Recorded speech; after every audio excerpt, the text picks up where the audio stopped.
Hello guys, কেমন আছেন সবাই? আশা করি খুব ভালো আছেন। কেন মুসলিম দেশগুলো এখন গরিব হচ্ছে? পাকিস্তান, আফগানিস্তান, ইরান, ইরাক আরও পুরো বিশ্বের সকল ৫৭টি দেশ থেকে ৪৫টি দেশ এখন গরিব এবং বাকি যে ২২টি দেশ রয়েছে মূলত তারা তাদের তেলের মজুদের কারণে বড়লোক। কিন্তু কেন? কেউ কি কখনো জানতে চেয়েছে? যদি আপনি ওয়ার্ল্ড ম্যাপ স্টাডি করেন তাহলে খুব সহজেই বুঝতে পারবেন বেশিরভাগ যুদ্ধ লেগে আছে মিডল ইস্ট আর আফ্রিকান দেশের মধ্যে, যেটা ইসলামিক দেশ।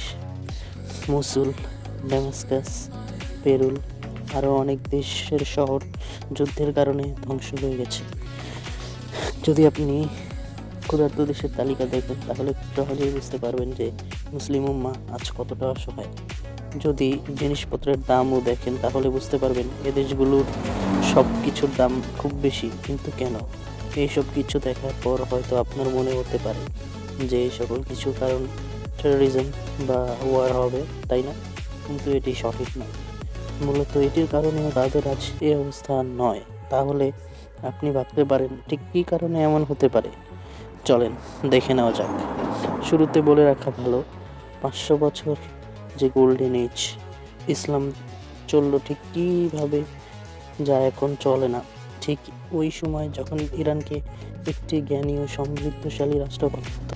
অন্য দুটি ধর্মের কথা যদি ধরেন তাহলে খ্রিস্টান ও জিউস ধর্মের কথা বলতে হয়। তাহলে তাদের ভিতরে কেন একতা আর আমাদের ভিতরে কেন সমস্যা বলতে পারেন কি? এখন ইহুদিরা ওয়ার্ল্ড পপুলেশনের মাত্র 0.2%, কিন্তু এ পর্যন্ত তারা 25% নোবেল প্রাইজ পেয়েছে। ভাবতে পারেন ব্যাপারটা, যেটা হয়েছে মাত্র 100 বছরের মধ্যে, যার মধ্যে সবচেয়ে বড় অবদান আইনস্টাইন। আরব ইসরায়েল যুদ্ধের কথা শুনেছেন, যেটা 1961 সালে হয়েছিল।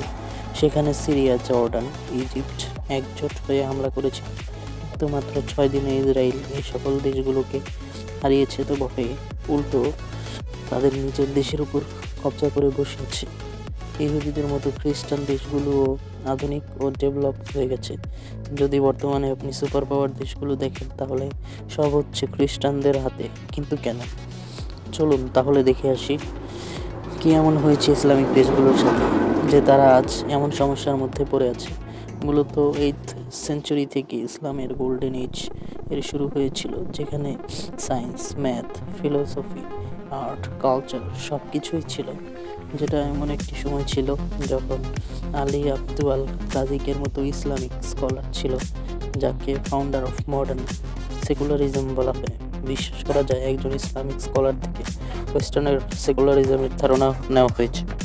8 থেকে 30th সেঞ্চুরি পর্যন্ত আব্বাসি খিলাফতের রাজত্ব ছিল বড় একটা এরিয়া জুড়ে। তারা বাগদাদে একটি লাইব্রেরি বানিয়েছিল যার নাম ছিল হাউস অফ উইজডম, যাকে আরবিতে বাইতুল হিকমা বলা হয়ে থাকে, যার বাংলা দ্বারা এক জ্ঞানালয়। এখানে গ্রিক, পারস্য, ভারতীয়, সিরিয়া ভাষায় বহু গুরুত্বপূর্ণ গ্রন্থ অনুবাদ সংরক্ষণ করা হতো। এটি ছিল বিশ্বের শ্রেষ্ঠ জ্ঞান কেন্দ্র, যেখানে আলী আব্দু আল রাজিকের মতো ইসলামিক চিন্তাবিদ ছিলেন, যিনি অ্যারিস্টটলের ফিলোসফি দুনিয়ার সামনে আনেন, যা বলে লজিক এবং যৌক্তিকতা হচ্ছে সঠিক জিনিস এবং অন্ধবিশ্বাস এবং অযৌক্তিকতা হচ্ছে দুর্বলতা।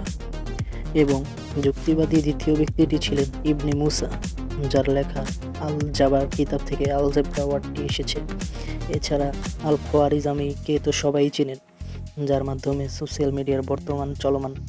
এছাড়া মেডিকেল সায়েন্সের দিকে যদি তাকান, ইবনে সিনা, যার চিকিৎসা বিজ্ঞানের জ্ঞান এখনও সবার জন্য উদাহরণ। আপনারা সবাই জানেন বাইতুল হিকমা, যেটা পৃথিবীর জ্ঞানের ভাণ্ডার নিয়ে বসেছিল বাগদাদে, কিন্তু এখন একটিমাত্র পলিটিক্যাল চেঞ্জের কারণে এটি এখন আইএসআইয়ের মতো সন্ত্রাসী গোষ্ঠীর আড্ডাখানা। কিন্তু কিভাবে এমন পরিণতি হলো? কেউ কি কখনো ভেবে দেখেছেন? চলুন আজকে আমরা বের করি। যদি পলিটিক্যাল গেমের অংশ আমরা হিন্দু মুসলমানরা হয়ে যাই তাহলে আমাদেরও এমন ভয়াবহ পরিণতি অপেক্ষা করছে। দেখেন, ধর্মকে শুধু এদেশের দলগুলো তাদের স্বার্থের জন্য ব্যবহার করে। এখানে কিছু প্রমাণ দেখুন। দেখলেন তো? এবার আসুন মেইন টপিকে ফিরি। কেন ইসলামিক কান্ট্রিগুলো দিন দিন গরিব হয়ে যাচ্ছে? ওয়ার। মূলত ওয়ারই হচ্ছে সবচেয়ে বড় সমস্যা। কারণ ওয়ারের ক্ষেত্রে দুইটি দেশ সবচেয়ে বেশি সক্রিয়, এর মধ্যে একজন হচ্ছে সৌদি আরাবিয়া আর আরেকজন হচ্ছে ইরান। সৌদি আরাবিয়া সবসময় চায় যেন সুন্নি মতবাদ প্রতিষ্ঠিত হয়, পক্ষান্তরে ইরান চায় যাতে শিয়া মতবাদ প্রতিষ্ঠিত হয়। এটি মূলত অনেকটা কোল্ড ওয়ারের মতো, যখন সোভিয়েত ইউনিয়ন ও আমেরিকা তাদের প্রভাব বিভিন্ন দেশের উপর বিস্তার করতে চাইত। যখন সৌদি কোনো দেশে সুন্নি সম্প্রদায়ের কিং বা রাজাকে ফান্ড করে, তখন সেখানে তার অপোজিট পার্টিকে ইরান ফান্ড করে, যার ফলে সুন্নি সরকার পতন করে শিয়া সরকার বসানোর চেষ্টা করা হয়। ঠিক ইরান যখন শিয়া সরকারের কোনো কিংকে সাপোর্ট করে, সেখানে সৌদি এসে একই কাজ করে। তাদের একটাই চাওয়া, কীভাবে সকল মুসলিম দেশের লিডারশিপ নিজের কন্ট্রোলে আনা যায়। ইয়েমেন 1982 আবদুল্লাহ সেলেহ, যিনি সুন্নি প্রতিনিধি ছিলেন, তার সাপোর্ট করতে সৌদি সব কিছু করত, কিন্তু তার বিপক্ষের লোকগুলোকে ইরান সাপোর্ট করার কারণে সেখানে যুদ্ধ শুরু হয়ে যায়, এবং এই যুদ্ধে 3 দশক ধরে চলার কারণে 20 লক্ষ লোক ঘরছাড়া হয়ে যায় এবং না খেয়ে থাকে। মেডিকেল সিস্টেম ধ্বংস হয়ে যায়। ছাড়া 85,000 বাচ্চারা না খেয়ে মারা যায়। এমনকি চলমান পরিস্থিতিতে লেবাননেও কেউ খেতে পারেনি দুবেলা খাবার। স্কুল কলেজ বন্ধ ছিল বহুদিন। লেবাননের মুদ্রা লিরা তখন $1 সমান 1,500 ছিল, তা বেড়ে 80,000 পর্যন্ত হয়ে যায়। এইসব কারণে সেখানের 82% লোক হতদরিদ্র হয়ে যায়। আর সিরিয়াতে 12 বছর ধরেই যুদ্ধ চলছে, যার কারণে 90% জনগণ গরিব হয়ে গেছে। এতে লোকসানটা হচ্ছে কিন্তু মুসলিম দেশগুলোরই, ফায়দা লুটছে কারা? কীভাবে পিছিয়ে দেয়? কারণ বাংলাদেশের ক্ষেত্রে তো গণতান্ত্রিকভাবে এই দেশ চলছে, তাহলে আরব দেশগুলোর ক্ষেত্রে এটি কেন সমস্যার কারণ? চলুন জেনে নেওয়া যাক। গণতন্ত্রের কাহিনী শুরু হচ্ছে 17 ডিসেম্বর 2010 থেকে, যেখানে মোহাম্মদ বয়জিস নামক একজন সরকারি বিল্ডিংয়ের সামনে দাঁড়িয়ে নিজেকে আগুন নিয়ে পুড়িয়ে ফেলে। 26 বছর বয়সের এই তরুণী আত্মহত্যা তিউনিসিয়া সরকারের পলিটিক্স, করাপশন এবং অত্যাচারের বিরুদ্ধে দাবানলের মতো কাজ করে, যেটা পুরো আরব দেশের চোখে আঙ্গুল দিয়ে দেখিয়ে দেয় যে তাদের পরিস্থিতি কতটা ভয়ানক হতে পারে। এটি মূলত দাবানলের মতো কাজ করে। এটি Tunisia, Yemen, Syria, Egypt, Libya সহ সকল মুসলিম দেশে সরকারের বিরুদ্ধে চলে যায়। সরকারের জনগণ মূলত গণতন্ত্র প্রতিষ্ঠার জন্য তারা বছরের পর বছর যুদ্ধ করেছে, কিন্তু কোনো ফলাফল লাভ করতে পারেনি, কারণ ইয়েমেনে আরব স্প্রিংয়ের দ্বারা গণতান্ত্রিক সরকার গঠন করা হয়। ফলে সালে ক্ষমতায় আসেন, কিন্তু হুতিরা সালেকে মেরে আবার যুদ্ধ শুরু করে দেয়। লিবিয়াতে 2011-তে গাদ্দাফি ক্ষমতায় আসেন, কিন্তু সেখানে নামমাত্র ইলেকশন হয়, নর্থ কোরিয়ার মতো।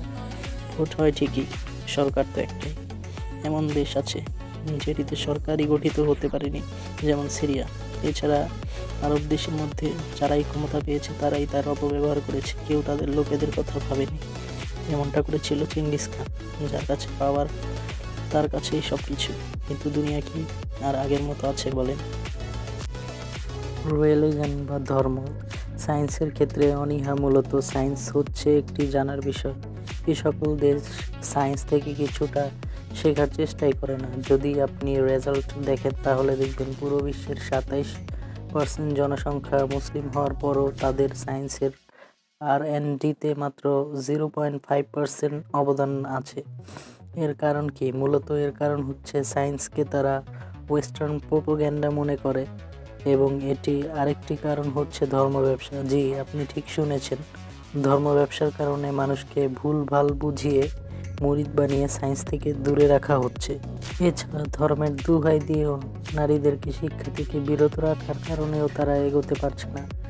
আর সেকালে কি ভুল হয়েছিল তা জানতে হলে আপনাদের দেখতে হবে 1200 সালের দিকে যখন মঙ্গোলরা বাগদাদে হামলা চালায়, তখন তারা বাইতুল হিকমার পুস্তক জ্বালিয়ে দেয়, যার ফলে অনেক ক্ষতি সাধন হয়। কিন্তু এই সকল কিতাবসমূহ ইউরোপের সকল ভাষায় অনুবাদ করা হয় এবং তারা তাদের জ্ঞান চর্চা চালিয়ে যেতে থাকে, যার ফলে তারা উন্নতির শিখরে পৌঁছাতে শুরু করে, এবং এরপর থেকে তাদের সোনালী যুগের শুরু হয়ে বর্তমান পর্যন্ত